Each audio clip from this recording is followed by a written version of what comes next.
දෙනා 4 සීමාව ආසන්නයට ඇවිල්ලා ඉන්නවා මේ ඓතිහාසික මතකයේ සාඩම්බරණීය කොටස්කරුවන් බවට පත්වන්න.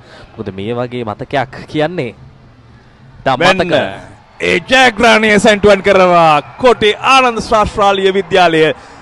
මේ තරගයේ පුරාවට දෙපැත්තට දොල්න වූ තරගයේ ජයග්‍රහණය Taman සතු කර ගන්නවා.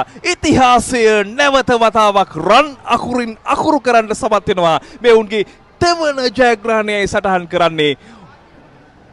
වසර 20කට වඩා පැරණි කතාවක් නැවතත් අලුත් කරනවා. මේ බලන්න ප්‍රේක්ෂකයන්ගේ සිනහවෙන් පිරිබුහුණු දජ ලෙලදෙන ආකාරය, ක්‍රීඩකීන්, ඒත් එක්කම ආදි ශිෂ්‍යයන්, වර්තමාන ශිෂ්‍යයන් මේ සියලු දෙනා ඔවුන්ගේ ජයග්‍රහණය බොම අපූර්වට සමරන ආකාරය කඩලු පහකිනුයි මේ තරගයේ ජයග්‍රහණය කරන්නේ කොටි ආනන්ද ශාස්ත්‍රාලීය විද්‍යාලය.